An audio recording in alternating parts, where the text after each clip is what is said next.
preso mai un morto in braccia. Quella mattina ho preso anche un bambino di 3 anni, ancora con gli occhi aperti.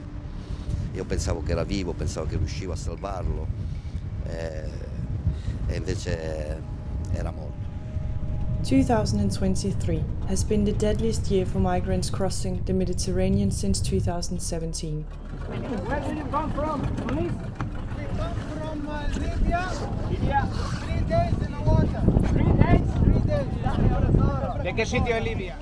In 2022, more than half of those that took on the world's most treacherous migration route departed from Libya, a country that has been embroiled in conflict and civil war for nearly a decade, and about a third from Tunisia.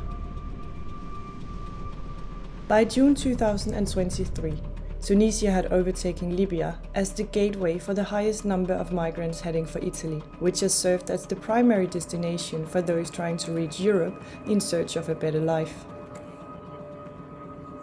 Tunisia's worsening economic, political and social crisis, as well as the recent crackdown on sub-Saharan Africans in the country under President Saied, have contributed to the rising number of people seeking to leave the country.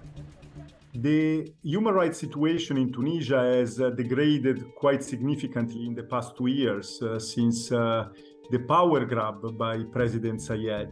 We have seen President Saied attributing to himself powers, extraordinary powers, that he is using to reduce the space for civil society, for the opposition, to exercise their rights. President Saied made an infamous speech against refugees and migrants, which marked the beginning of a series of violent attacks against refugees and migrants. In the first half of 2023, more than 44,000 migrants reached Italian shores, but not without great loss and sacrifice. C'erano persone che gridavano, c'erano delle tavole, era buio, non capivo niente. Quando ho acceso la luce del telefonino c'erano dei morti per terra, ma c'erano bambini, soprattutto bambini. The UN has documented more than 1,000 dead or missing in the central Mediterranean in the first 6 months of 2023 alone. We are very satisfied with the joint declaration of the European Union with Tunisia that was adopted today. It is an important first step towards creating a true partnership with the European Union that can address the migration crisis, but also development for both sides of the Mediterranean. Italy's Prime Minister Giorgia Meloni paid a visit to Tunisian President Kais Saied as her far-right government continues to seek ways to stem migration from the North African country. Italy is promising Tunisia greater facilities and resources for coastal patrols, which Amnesty International has described as another step towards a dark road for Meloni's government, as it continues to encourage an increasingly repressive leader and turn a blind eye to human rights abuses. If cooperation strengthens the power of President Saied without considering that how he is using this power, then basically this is a green light for increasing repressive measures against the civilian population. We know that the European Union, Italy, and Tunisia are currently negotiating a deal. Now, the terms of this negotiation are not available yet to the public, but there is a risk this deal may focus on returning third country nationals to Tunisia. Now, this would be a very bad idea. It should be sufficient to say that Tunisia has not even ratified the Geneva Convention on refugees, and therefore has not built an adequate system to provide international protection. So how can Europe even think about sending asylum seekers to Tunisia is unfathomable. In an attempt to create a deterrent and limit undocumented migration to Italy, the Italian parliament passed a government decree that sets out a code of conduct for NGO rescue ships restricting their rescue efforts.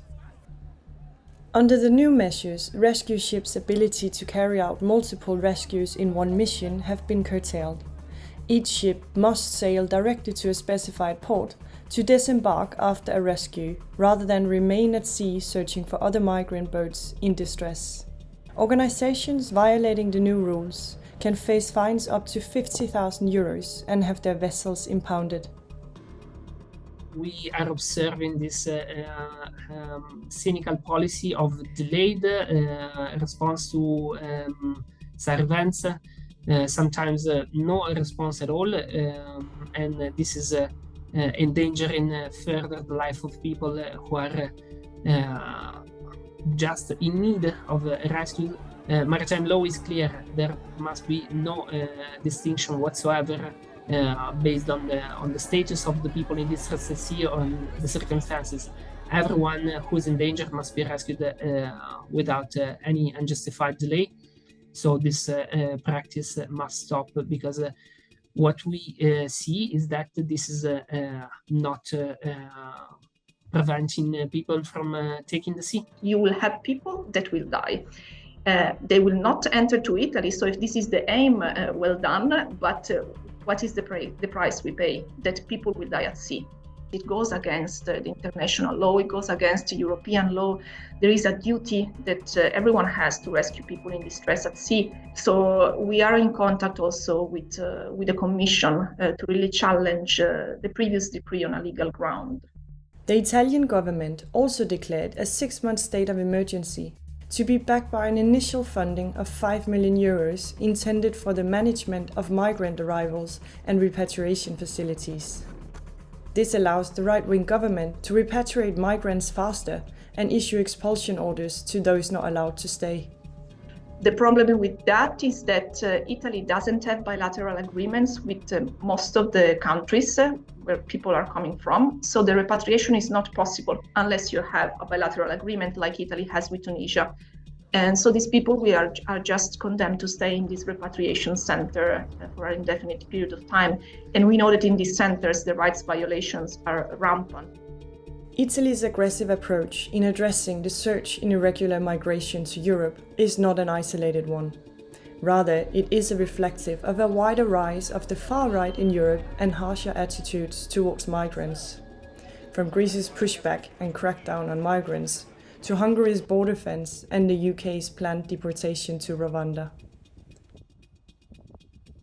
By hindering rescue efforts, seeking to block refugees from leaving countries such as Tunisia, and focusing on repatriation without sufficient bilateral agreements with countries of origin, Italy and its European backers are compromising their obligations under European and international law, leaving the fate of thousands hanging in the balance.